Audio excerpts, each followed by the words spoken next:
are the admin team. The two of us. There's more of us, but for the Frog and Toad Facebook group, I came Mm. from Frog Forum and Dendra Board a long time ago in 14, whenever I was like really starting to get into all of this stuff.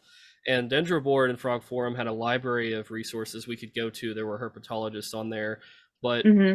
a lot of people would come to that and they would talk about like some of these bigger websites that had um, like sources. You don't know where they got their sources, and you also don't know why it's been regurgitated by like 50 other places and it's wrong Hmm. information. The only reason why I get into this, Amelia's probably going to laugh, but because I'm really into like the native species, that's what I'm studying. And at some point I would like to create content like care articles and stuff on the native frogs and toads in the Northeast. And I've seen a lot of myths, like people saying American toads will give you warts, or American toads are deadly Really, that toxic one's to still others. being perpetuated? Yeah, but Wow. the other one is that American toads are deadly and toxic, and they'll kill other animals if they live with them, and that's not actually true. Um, but there are some Facebook groups that still believe that, and Hmm. uh, I don't know. I've had wood frogs and American toads. I have a permit to keep state amphibians and stuff, but Cool. anyway, yeah, it's like a pet rescue kind of in a way. But um, long story short, I have these different creatures together, and they're not killing each other like some of these Hmm. theoretical sources say. But Yeah. I wanted to go in a little bit deeper with ReptiFiles for a second. So you have a feature on there to help people find a vet. And I think this Yes. is very, very important because the people of the Frog and Toad Facebook group do see this podcast occasionally. We're probably going to make a bigger post for this one. But I wanted to have you explain something for me. So Hmm. I'm familiar with what ARAV is, but Yes. what is the difference between ARAV versus the American Board of Veterinary Specialists? Because there's two separate things you can search for them, and I don't understand like what the difference is myself. It's pretty straightforward. The American Board of Veterinary Specialists, that's just vets, all vets. ARAV, drat. Association of Reptile and Amphibian Veterinarians. That's it. Yeah, I couldn't Yeah. remember what the first one stood for. I was like, wait, I'm missing a letter, so thank you. Um, they're herp vets. So they focus on reptiles and amphibians. They're usually, they have a lot of experience, sometimes, most of the time, with herps. I can't speak for inverts. I think very few people actually take invertebrates to vets, and even fewer vets actually can offer anything on invertebrates. They're so different. Oh But gosh, yeah, there's this video that went viral a couple of years ago of somebody taking their tarantula to the vet, and it was one of those things that all the big animal blogs that are really surface level, little bit of everything we're posting, just like, oh, look how heartwarming this video is that this vet was willing to treat this tarantula. And it was a tarantula that was a male that was just reaching the end of its lifespan, and they just gave it a fluid injection to try and perk it up a bit, and they poked it right in its heart. Oh Yep, yep. my! There you go. It could have gone better. Yeah, He they went try out their with a bang. best. Maybe a little bit too literally. Um, but yeah, they a lot of them are informed by bird medicine Mhm. because that is the closest major area of medicine. In the last few years, I've been seeing a lot more literature on reptile care, specifically reptile medicine, be published. I subscribe to several journals, and the Journal of Herpetological Medicine. Okay, I think I botched that. It's late in the day. I know what you Um, mean. the But that journal, I've been seeing a lot of really great research. It's still very focused on the common species, which is most productive because that's the ones they're seeing more often. So bearded dragons, leopard geckos, ball pythons. And then you've got your occasional unique species related to more to like the zoological side of veterinary medicine. So I'll see articles on like sea turtles, or Komodo dragons. But there's more literature, and there are more people getting interested in this. In my own program, so at West Liberty University, where I'm getting my master's degree, a lot of my fellow grad students are going into reptiles specifically. So the program is zoo science, or this natural history-based exotic animal husbandry. So, I mean, that can cover a really broad spectrum. That's everything that isn't aquatics, basically. And invertebrates are kind of excluded too, but I do have a couple of classmates with an interest in invertebrates. But the fact is, you're seeing people going into these fields with a specific interest in reptiles. This is not something we were seeing before because people just didn't really care about them. And there were exceptions to the rule, absolutely, but now people are caring. People are educating about reptiles and amphibians and invertebrates more than before. You have reptile-specific zoos opening up and natural history museums with reptile-specific exhibits. It's really great how much awareness has grown in the US, at least, over the last 5 years. I completely Absolutely. agree. So just to sum it up for people, so ARAV, you would promote that as like they are more specific towards reptiles and amphibians, and like yeah.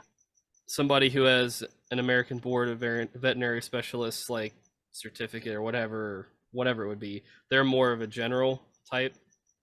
Someone can have both, I think, but yeah, if they are American board certified but not registered with the with ARAV on their directory, then they probably don't know much about reptiles. Okay. Because ARAV has like an annual conference for vets to attend so that they can brush up on their reptile and amphibian knowledge.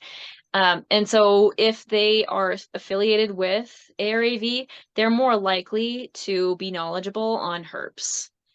What differentiates their directory from my directory is theirs is just kind of like everybody who does herpetological medicine. My directory is a list of vets that have been recommended by people who keep reptiles and have had good experiences. So it's a little bit more curated that way. I've heard people have poor experiences with vets who are on the ARAV list, but they actually don't really. The general opinion is that they don't deserve to be there. I don't know how to put that softer way, but it is something to be aware of, and that's why I created my directory, was a recommendation-based directory. Sometimes vets do get in contact with me in person through my email, and they say, "Hey, can you put my my clinic up on your website?" And I usually don't put them up there unless they can tell me more about their experience and their qualifications. Basically, if they have a lot of experience with reptiles, then chances are they're good. There's always exceptions, but that's usually how it goes. And yeah, I can say from my own experience, there are like I've taken my reptiles to 3 different vets around here over the course of the last 7-8 years. And one said they would take reptiles, but they didn't really know what they were doing. One said that they treated reptiles, but they were not able to successfully diagnose my bearded dragon because they lacked the equipment and knowledge to do so. And then the third one is the one I've been attending since, and they were the ones who actually like did an ultrasound on my bearded dragon and was able to give me an accurate diagnosis of, oh yeah, your dragon has hypertrophic cardiomyopathy. And that and they were able to they prescribed a medication for her based on a crocodile or alligator paper in which they're like, oh, this is the treatment that was used successfully for managing this in a crocodilian.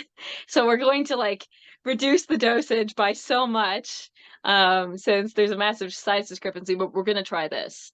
And, ultimately she did end up passing from that and a few other age-related issues, but they were willing to look at the literature. They were knowledgeable enough to be able to think that they would need to use an ultrasound and then be able to see the problem. No one else up to that point thought, oh, we should use an ultrasound to look at her heart based on these symptoms. And That's great. they've just been the most thorough. What's And the name of this office? that's Parish Creek Veterinary, Okay. in northern Utah. So I do have to drive a solid hour to get there. Some people definitely have to drive 2 hours, even 3 hours to get to their preferred vet here in the US. It's just hard to find one close sometimes, especially if you live in the middle of nowhere. And I don't even live in the middle of nowhere. So yeah, Parish Creek, they've been absolutely amazing with everything.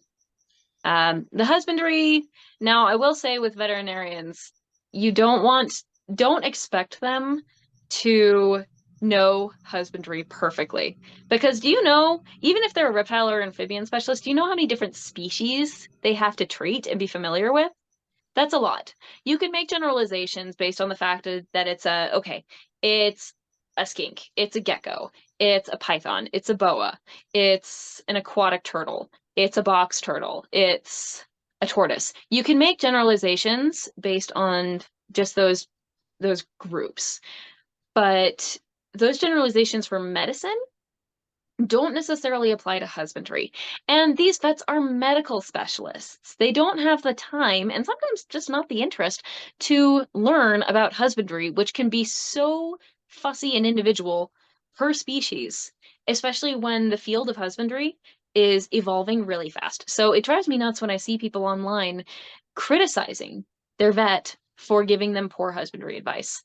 And it's like, you got to have more compassion for these people. These are the people who care about your animal very deeply. Do you know how hard it is to be a vet? To have to euthanize animals basically on the daily and to be paid very poorly for it? Veterinarians have some of the worst mental health of any profession, especially within the medical field. Like, they're overworked, they're underpaid, and they're constantly dealing with animals that they can't help and distraught owners that they have to somehow comfort or just, stand there awkwardly while they dump out their emotions. It's really, really hard job. So the people who even bother sticking with the veterinary field are already saints. Don't criticize them for not being completely up to date on husbandry. Some are willing to listen to, like, if you say, oh, based on this paper, this is no longer a recommendation, and they'll be like, oh, thanks. A lot of them try to keep up with the most common species and the developments there, but sometimes they just don't know the sources to go to keep track. It's a lot. The summary of all that is be kind to vets. Expect them to do their job in the medical side, but don't criticize them on the husbandry side, and don't try not to ask too much of them for husbandry advice either. There's other places you can go. Where vets and husbandry people like me do come together is good husbandry prevents vet trips. So I'm trying to get more people to go to the vet for well visits and not for emergency treatment. Less cases of metabolic bone disease and more just, how is my animal growing? How is its weight looking? How are its organs looking? More of that. Because I don't want to tell people don't go to the vet ever. And I'm not trying to use my information to say, if your husbandry is correct, your animal should never see the vet for the rest of its life. Definitely not. There's a synergy between us, and that is we work together. I rely so heavily on the reason why I even subscribe to that journal on herpetological medicine is because the issues that I see that are being reported, and often there's a note about how they're being kept. Those notes about how the animals are kept, you can start to see patterns about what might be contributing to what. and how in improving husbandry, we can improve their health as well.